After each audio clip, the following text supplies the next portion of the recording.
காலுக்குமாரி அப்படின்ற 2 காகங்கள் இருந்தாங்க. அவங்களுக்கு சொந்தமான ஆப்பிள் மரம் இருந்தது. அந்த ஆப்பிள் மரம் வருடம் முழுதும் காய்த்து கொண்டே இருக்கும். அது சிவப்பான ஆப்பிள்களையும் தரும். நல்லா ருசியாகவும் இருக்கும், நல்லா இருக்கும். அந்த ஆப்பிள் மரம் உங்கள் முன்னோர்கள் வைத்த ஆப்பிள் மரம். காட்டில் மழை பெய்யாம இருந்தால் எங்கும் வறட்சியாக இருந்தது. மரங்களில் காய்களும் இல்லை. பறவைகள் உணவுகள் தேடி அங்கும் இங்கும் பறந்து கொண்டிருந்தன. ஆனால் காகங்கள் வீட்டில் மட்டும் மரத்தில் காய்கள் நன்றாக காய்த்து இருந்தன. பறவையே, நீங்கள் யார்? இங்கே ஏன் வந்தீர்கள்? இது எங்களுக்கு சொந்தமான இடம். இது எங்களுக்கு சொந்தமான ஆப்பிள் மரமும் உள்ளது. இங்கே ஏன் வந்தீர்கள்? காகமே, நான் ஒரு வழிபோக்கம். எனக்கு மிகவும் பசிக்கின்றது. எனக்கு ஒரு ஆப்பிள் இருந்தால் கொடு காகமே. எனக்கு வயதாகி விட்டதால் என்னால் அங்கும் இங்கும் தெரிந்து என்னால் உணவு தேட முடியவில்லை. எனக்கு ஒரு ஆப்பிள் இருந்தால் கொடு. உங்களுக்கு என்னால் ஆப்பிள் கொடுக்க முடியாது பறவையே. இது எங்களுக்கு சொந்தமான மரம். இந்த ஆப்பிள்களை நாங்கள் யாருக்கும் பகிர்வதும் இல்லை, யாருக்கும் கொடுப்பதும் இல்லை. எனக்கு ஒரே ஒரு ஆப்பிள் கொடு காகமே. உனக்கு புண்ணியமாக போகும். எனக்கு ஒரே ஒரு ஆப்பிள் கொடு. அந்த வயதான பறவை எவ்வளோ கேட்டும் ஆப்பிள் குமாரிக்காகவும் கொடுக்கவில்லை. அதனால் அந்த வயதான பறவை அங்கிருந்து சென்று விட்டது. உடனே குமாரிக்காகவும் காலு குமாரி என்று போர்டு தயார் செய்து அந்த மரத்தின் முன்பு வைத்து விட்டது. வயதான பறவையை, நீங்கள் எங்கிருந்து வந்தீர்கள்? நீங்கள் மிகவும் சோர்வாக இருக்கிறதுனால தான் எங்கள் வீட்டுக்கு கூட்டின்னு வந்தேன். இந்தாங்க கொய்யாப்பழம், சாப்பிடுங்க. வயதான பறவையே. நன்றி பறவையே, உனக்கு ரொம்ப நன்றி.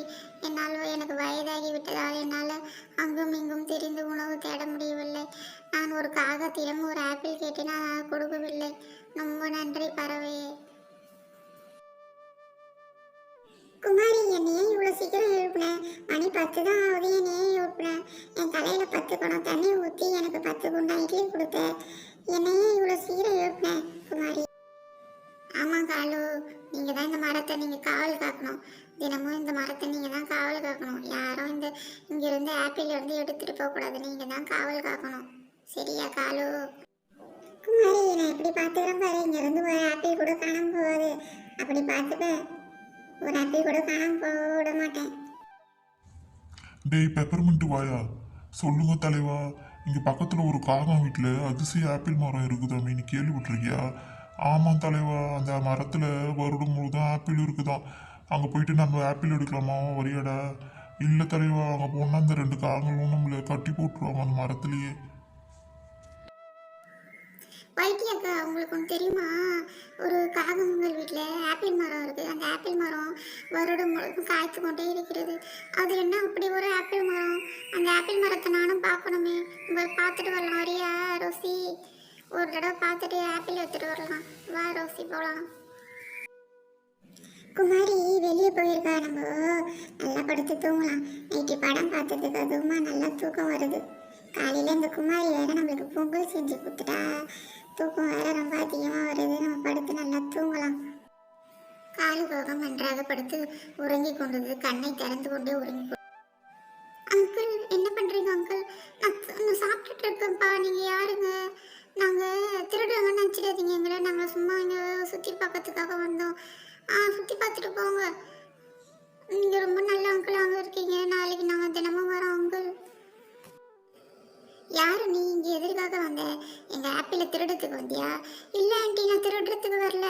இங்கே வந்தினா உன்னை இந்த மரத்தில் கட்டி போட்டுருவோம். 2 நாள் இங்கேயே கட்டி போட்டுருவோம். நீ சாப்பிடாம இங்கே தான் இருக்கணும். இங்கே இன்னொரு தடவை உன்னை பார்த்தனா அவ்வளோதான். இந்த மரத்துலேயே உன்னை கட்டி போட்டுருவோம். யாரை சொன்னாலும் அனுப்பவே மாட்டோம். உனக்கு புரிஞ்சுதா? நான் இந்த பக்கமே வரமாட்டேன் ஆண்டி. நான் இங்கேருந்து போயிடுறேன். அப்படி இருக்கணும் பயம்.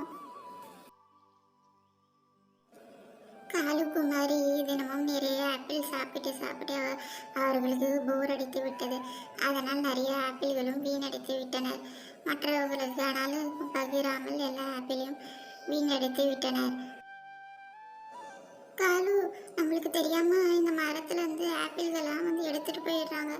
நம்ம வீட்டுக்குள்ள இருக்கும் போதெல்லாம் நமக்கு தெரியாம இந்த ஆப்பிள் எல்லாம் எடுத்துட்டு போயிடுறாங்க. என்ன பண்றதுன்னே தெரியல காலு. அந்த காகங்கள் சாப்பிட முடியாமல் எல்லா ஆப்பிளையும் வீணடித்து விட்டனர். எல்லா ஆப்பிளும் அழுகி போய் வீணாக குப்பையில் போட்டனர்.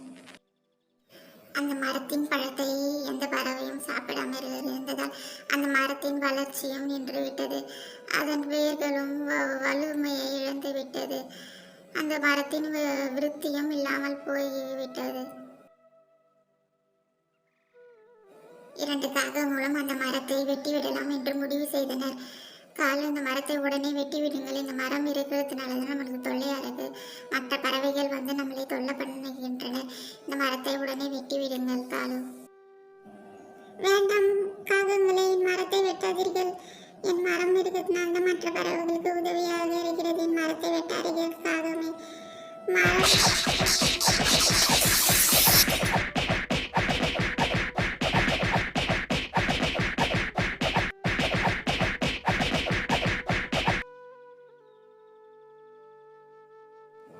2 பேரையும் தாக்க தொடங்கியது மரம். உடனே இந்த காகங்கள் வலி தாங்க முடியாமல் அழுது கொண்டிருந்தனர். அந்த நாள் முதல் காகம் தனது பழங்களை மற்ற பறவைகளுடன் பகிர ஆரம்பித்தது. மரமும் மீண்டும் பசுமையாக வளர துவங்கியது. பகிர்ந்து வாழும் வாழ்க்கைதான் சுகமான வாழ்க்கை என்று காகங்கள் தன் தவறை உணர்ந்து கொண்டன. மீண்டும் மகிழ்ச்சியாக இந்த காகங்கள் வாழத் தொடங்கின.